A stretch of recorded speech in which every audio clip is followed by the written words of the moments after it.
Olá, seja muito bem-vindo a mais um Câmara Debate, que hoje vai tratar da prorrogação do auxílio emergencial que foi criado durante essa pandemia que deixou tantas pessoas desempregadas, mexeu com a economia, mexeu com a vida das pessoas definitivamente. Chegou, portanto, ao Congresso a medida provisória número 1000, que trata do assunto, que, por um lado, deixa muitas pessoas felizes com a notícia da prorrogação, mas, por outro, deixa muitas pessoas tristes com a notícia de que a prorrogação proposta pelo governo é da metade do valor que vinha sendo pago. Esse se tornou o grande debate, o valor, mas a gente vai tratar de outros assuntos, afinal de contas, se trata também de impactos fiscais, impactos para as contas públicas desse valor e todos os outros elementos. Para debater o assunto, a gente convidou o deputado Camilo Capiberibe, do PSB do Amapá. Foi um dos primeiros a apresentar ali uma emenda para que o valor retorne aos R$600, que é o que está vigorando até hoje. E convidamos também o deputado Paulo Ganimi, do Novo, do Rio de Janeiro, ele que é o líder da bancada e foi um dos únicos a topar falar do assunto, a falar contra o aumento, porque nesse período de eleição ninguém quer falar de redução de benefícios. O deputado teve coragem, ele que nunca corre de um bom debate, está aqui conosco. Quero agradecer muitíssimo a ambos por terem aceito nosso convite. Não foi um debate fácil de montar, apesar de ser um dos assuntos mais importantes da agenda do Congresso, da agenda do país ultimamente. Vou começar, então, pelo deputado Camilo Capiberibe, perguntando sobre essa emenda, essa proposta de que se retorne aos R$600, e a grande questão subjacente é isso não impacta demais as contas públicas, a gente que já está caminhando aí para 1 trilhão de déficit durante esse ano? Quero saudar a Lincoln, que está mediando, o deputado Paulo Ganimi, que é líder do Partido Novo. Veja, impacto originalmente, quando o auxílio emergencial foi aprovado na Câmara, é bom lembrar que ele foi fruto da votação de uma iniciativa que foi do Congresso Nacional, foi um projeto de um deputado federal que foi aprovado, depois sancionado pelo presidente. Ele queria dar um auxílio emergencial de R$200 originalmente, importante dizer isso. Depois nós levamos, através de uma pressão política muito grande, porque sabíamos que R$200 era insuficiente para 500, finalmente o presidente entrou ali na reta final para poder se associar com aquela iniciativa e levou para 600. Custo original de 98 bilhões, nós já estamos em 5 meses em 254 bilhões. Qual é a questão? Porque realmente o custo é alto. No entanto, nós com isso reduzimos o impacto na queda do PIB do Brasil. Isso tem um impacto muito grande do ponto de vista econômico da retomada, desde que o governo federal tem um projeto para 2021. Nós estamos em 2020, o governo federal, infelizmente, nesses últimos 1 ano e 8 meses até agora, não apresentou um projeto para o país. Ele quer fazer reformas, quer cortar gasto, mas ele tem ali, na verdade, essa contradição entre, de um lado, querer cortar gasto, do outro, gostou da popularidade, quer manter. Então, assim, o impacto já vai ser grande em R$300, mas ele vai ser insuficiente para garantir a vida das pessoas até o final do ano. Eu acho que a gente já chegamos até aqui, se conseguirmos reduzir a queda do PIB, eu acho que o retorno para esse endividamento vai ser maior do que o impacto fiscal que ele vai ter. Deputado Paulo Ganimi, como foi colocado pelo deputado Camilo Capiberibe, a gente teve aí uma queda do PIB expressiva, algumas estimativas da ordem de 10%, mas comparado com alguns outros países, para citar ali Reino Unido, Índia, a queda do PIB foi o dobro, na casa dos 20%, e o auxílio emergencial, como dito, teria sido um dos motivos para a gente não ter tido um resultado muito pior. Isso não, digamos assim, sensibiliza o senhor, que a gente sabe tem uma preocupação especialmente com as contas públicas e como isso deve impactar, especialmente no mercado que acaba financiando o governo por meio da compra de títulos? Lincoln, o auxílio emergencial foi muito importante.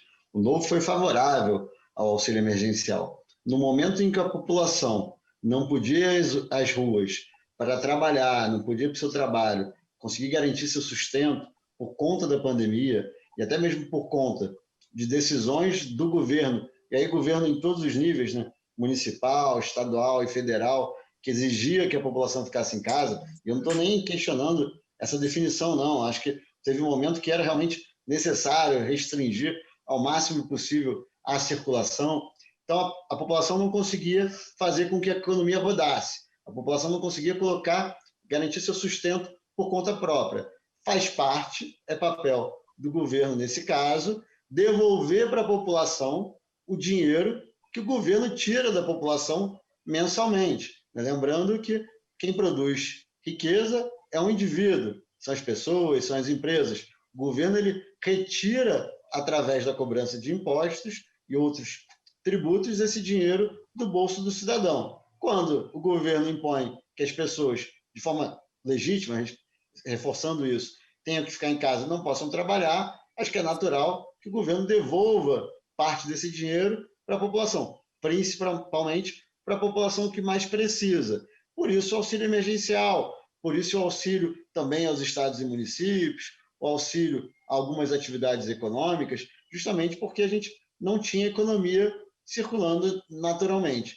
Agora, o problema todo é que esse dinheiro, como eu falei, ele é retirado da população e é devolvido para a população. Tem uma hora que o dinheiro acaba, né? E, na verdade, a gente sabe muito bem que parte desse dinheiro ele acabou antes dele existir, porque, na verdade, a gente está se endividando, aumentando o endividamento público para garantir esse auxílio emergencial. Quando a gente aumenta o endividamento público, quem é que vai pagar essa conta? É a própria população. E boa parte, se não for a maior parte, é essa população mais pobre que vai receber o auxílio emergencial. O que seria o ideal nesse momento agora? Não estou falando inicial, que realmente o auxílio emergencial foi a melhor saída. O mundo ideal agora seria a gente conseguir enxergar dentro das categorias aquelas que voltaram a trabalhar, aquelas que não voltaram a trabalhar, aquelas que voltaram parcialmente, aquelas que voltaram um pouco mais, um pouco menos, e falar, olha, o João merece receber 600, porque ele não conseguiu voltar a trabalhar nada. A Maria merece receber 400, porque ela voltou um pouco. O Rafael, 200, porque ele voltou boa parte da atividade dele. E o André, 0, porque ele já voltou a trabalhar como um todo. Essa seria a política pública ideal agora, que a gente conseguiria, talvez, garantir que uma parte continuasse recebendo R$600 e uma parte que já conseguiu voltar à sua atividade econômica não recebesse nada. Só que a gente não tem esses dados, né? A gente não tem essa informação. Então, a gente precisa focalizar de alguma forma. Infelizmente, a melhor forma que o governo teve é, olha, não dá para prorrogar por mais 4 meses R$600, não tem dinheiro. Se a gente fizer isso, o endividamento público vai ficar gigantesco e é essa população que vai pagar a conta depois, pagar diretamente através dos impostos que vão ter que arcar para pagar essa dívida, tirando dinheiro também de outras atividades, que vai justamente, principalmente para essa população mais pobre, e arcar indiretamente. Por quê? Porque a economia não vai retomar. Endividamento alto significa o quê? Significa também falta de credibilidade para o governo, chance de quebrar, de moratória. Com isso, aumenta juros, aumenta a dívida, tudo isso. Então, assim, no mundo ideal, você me perguntar, poxa, Paulo, como pessoa física, eu, Paulo Gustavo, não deputado, você gostaria de manter R$600? Adoraria. Sei que muita gente precisa desse dinheiro. Agora, eu como deputado, como gestor, como responsável também, direta ou indiretamente, pelo país, eu tenho que ser responsável. Eu tenho que saber que o dinheiro não nasce em árvore, não dá para imprimir moeda, como alguns defendem. Perfeito. Deputado Paulo Ganimi, obrigado. Eu vou devolver para o deputado Camilo Capiberibe, aproveitando um gancho que o senhor colocou aí, que já era objeto da minha próxima pergunta, que é a possibilidade de um escalonamento. O senhor, em boa medida, já respondeu dizendo que a gente não tem esses dados, mas a gente tem alguns dados. Não é possível trabalhar com esses dados. A gente sabe, por exemplo, que alguns segmentos da economia tiveram, surpreendentemente, um desempenho até melhor. Vou dar um exemplo aqui qualquer. O segmento de fabricação de ferramentas para que as pessoas façam as coisas em casa, por exemplo, todo mundo em casa, muita gente foi lá, comprou, esse segmento não está conseguindo entregar de tantas vendas. Outros segmentos estão numa situação de penúria completa. Vamos dar aí o exemplo de turismo, eventos, está conseguindo se reinventar A gente não pode trabalhar de alguma forma, e aí a pergunta do deputado Camilo Capiberibe é: o senhor vê disposição na oposição de brigar por um escalonamento, ou acha que os R$ 600, a lógica do não temos os dados, então vamos dar 600 para todos, deve funcionar?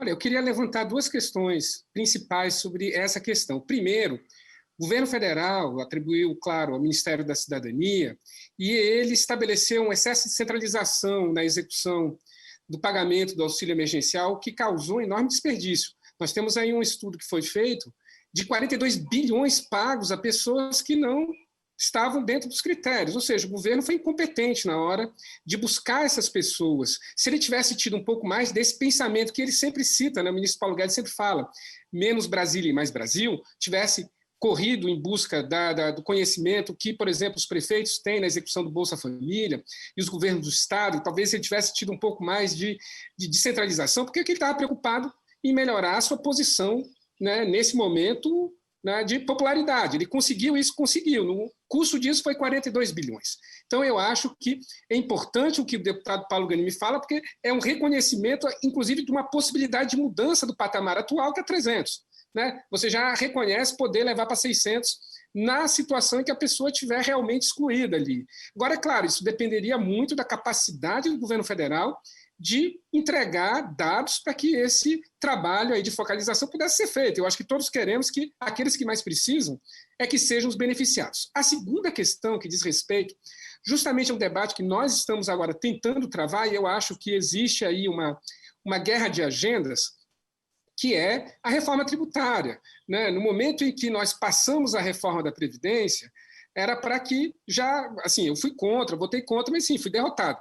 Mas na hora da reforma tributária, nós deveríamos estar debatendo a mudança do nosso padrão de tributação, que hoje é basicamente centrado no consumo, que deveria migrar para patrimônio e para renda. Então, quando a gente fala de pagar essa conta, muitas vezes o raciocínio que é feito pelo governo, ele fala o seguinte: não, vamos cortar o direito de aposentadoria dos idosos. Agora, que nem o que aconteceu hoje, que ele falou assim: não, vamos cortar a BPC. Vamos cortar a BPC, não falando de deficientes e idosos em situação de pobreza extrema. Ele falou assim: vamos cortar desses aí, porque a gente vai economizar não sei quantos trilhões. É tanto trilhão no cálculo do ministro Paulo Guedes, do presidente Jair Bolsonaro, que a gente fica assim, né? Parece ficção. Então, o que eu acho, sim, eu acho que a gente deve discutir de que maneira fazer chegar o recurso chegar prioritariamente àqueles que mais precisam dele, mas a gente precisa chegar à conclusão seguinte: por que nós estamos agora priorizando a reforma administrativa, se o importante é justamente a gente conseguir o recurso para pagar não apenas o auxílio emergencial, até essa conta desse endividamento, né, porque a gente paga até dezembro, mas essa dívida vai ficar para ser paga realmente no futuro. Nós não podemos permitir, como disse agora há pouco o deputado Paulo Ganimi, que essa conta seja paga pelos mais pobres. Nós temos que chamar os mais ricos, através da reforma tributária, para virem contribuir com a parte deles. Assim, eu acho que a gente consegue encontrar consenso para votar alguma coisa que seja um pouco intermediária aí.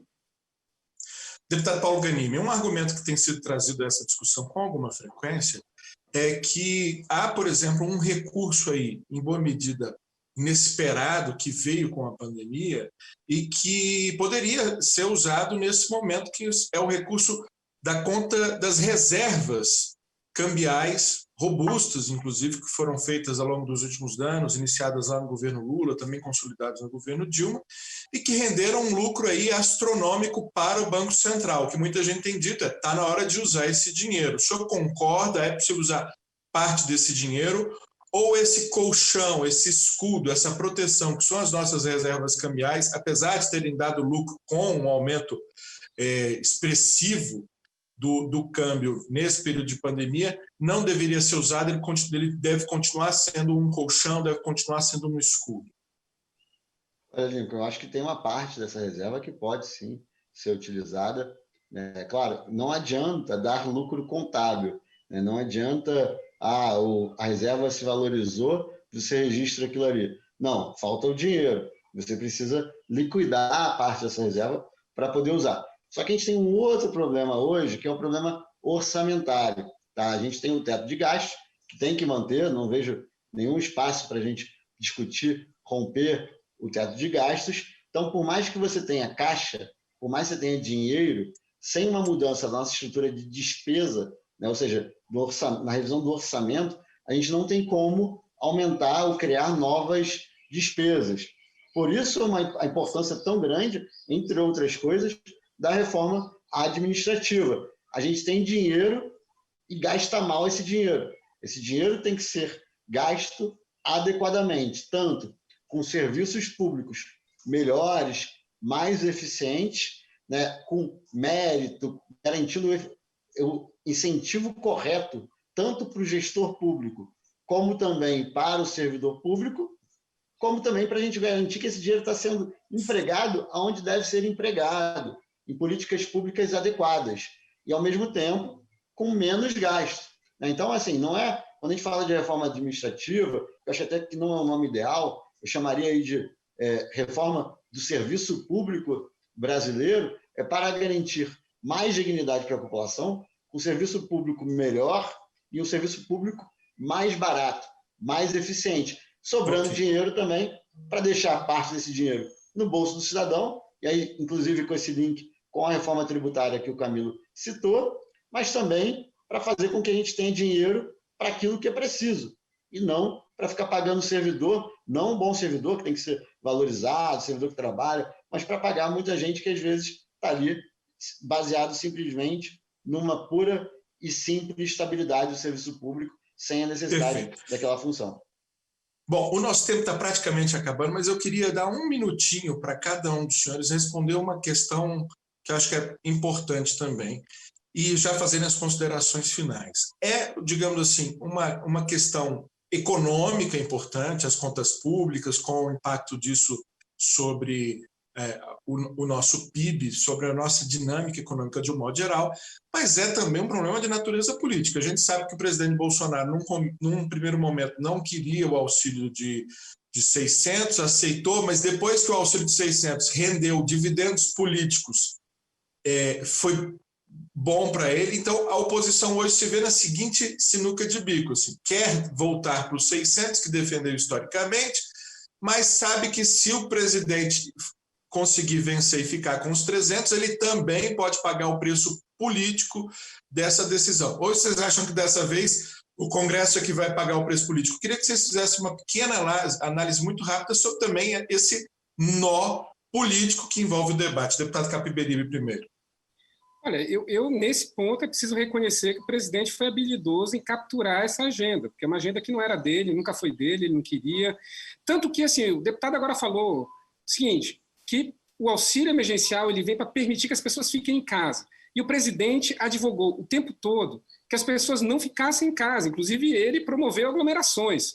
Então, essa é a agenda que não é do presidente Jair Bolsonaro. No entanto, ele conseguiu capturar essa agenda, porque também participou na reta final, sai de 500 para 600, e hoje está surfando na popularidade.